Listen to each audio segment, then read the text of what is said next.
have Mr. Jones back on the docket. He did his TRAS. Jones, which Jones? Joshua Jones. Oh, okay. The TRAS came back. I think they recommended outpatient treatment. I believe so. Yes.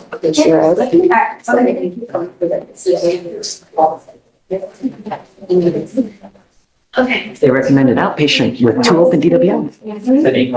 They recommended outpatient. Okay, so I'm gonna do it because I told you I would do whatever they do. But if he mucks it up, he's going into an inpatient. That'll be used as a sanction. Okay. Will you take a year probation? What do you think, state? I'm sorry, I don't. This is Jones, Joshua Jones. He has 2 open DWIs. Yeah. I'm sorry, I couldn't find that second. I think 2 years is appropriate so that we know. Judge, you know what spot that puts me in. We can go to trial and get the same thing. Okay. On 2? 15 months. Okay, that's nice. I'll talk to him. It'll still be under. All But right, sounds good. I don't know. He's gonna get tested a lot, Yeah, you know? I will. He's using. No, I'll be back. I guess. Judge, I feel there's an assessment to have him go into physics and move on. What is the violation? Alcohol and weed.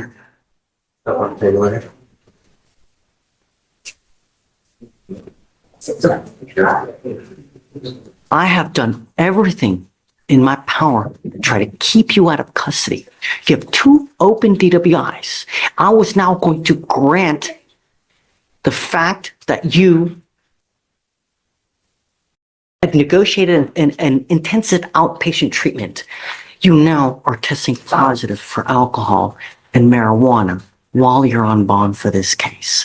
And I have told you repeatedly that you are at no tolerance, Mr. Jones. I don't do drugs. Period and point blank. I have here. Don't say anything. Can I get a copy of the bond violations before we discuss Is it it? impending? It's in ready for judge. I don't know why it's not blue. March 13th, the results were confirmed by the lab for alcohol and THC. Oh, wait. Joshua Dante Jones, right? Joshua Dante Jones? Just, that's true, that's it. This has got, I don't know, something's wrong here. I'm not understanding, I'm not saying. Something's wrong.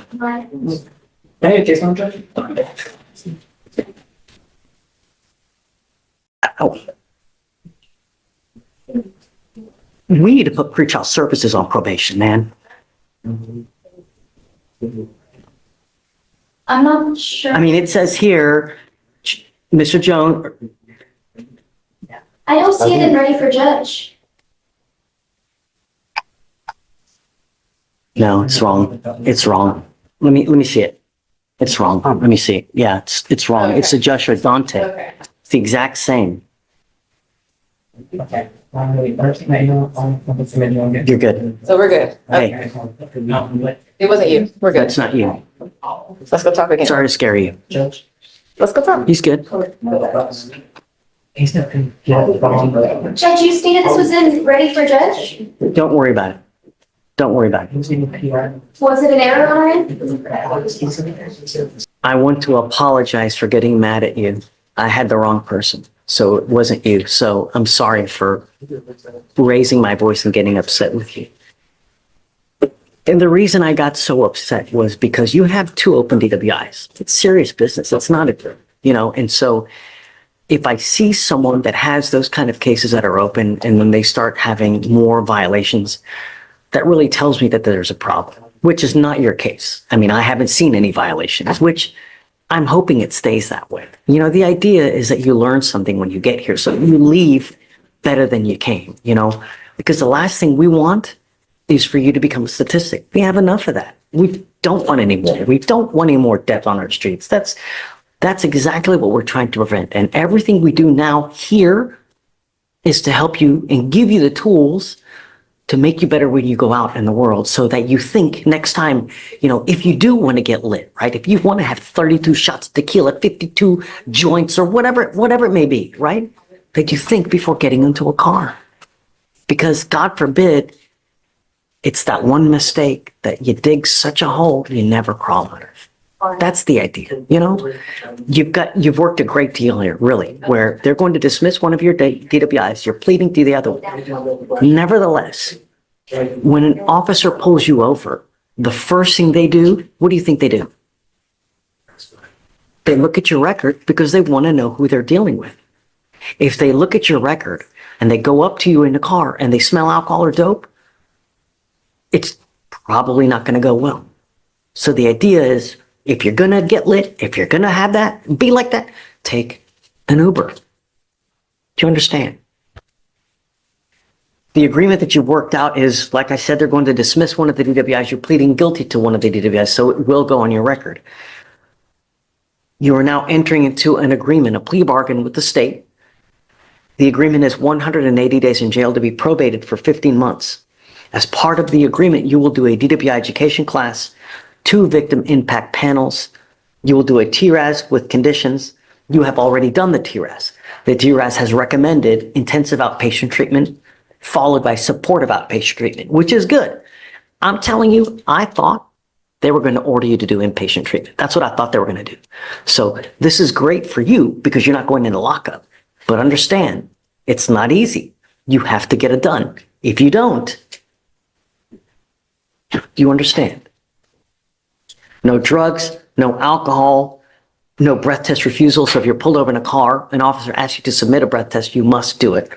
Guardian interlock, a $100 one-time donation to Mothers Against Drunk Driving, and 25 hours of community service. I will make you a deal. Your license is now suspended. I had them look it up to see whether you can drive or not. You can't drive now because your license is suspended. It's suspended until 2026 as to what they state saw and looked up. If you get your license back, I will waive that community service for you. I would rather you spend the time to try to get your license back and get liability insurance, car insurance. If you do, I'll take off the 25 hours of community service. You understand? If you fail at this agreement, I will issue a warrant for your arrest. I'm going to bring you back out. We're going to have a talk about whether you violated this probation. If you do, you're looking at 180 days in jail. You understand?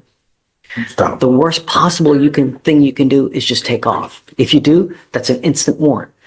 The other worst possible thing, if you pick up another DWI. If you do, I'm just going to lose even more hair. Don't. Really. If you ever have a problem, come back, talk to us. We can always work it out. There's never nothing that we can't work out. Anything can be worked out. You're giving up the right to a trial, right to compel witnesses to testify on your behalf, and cross-examine your accusers.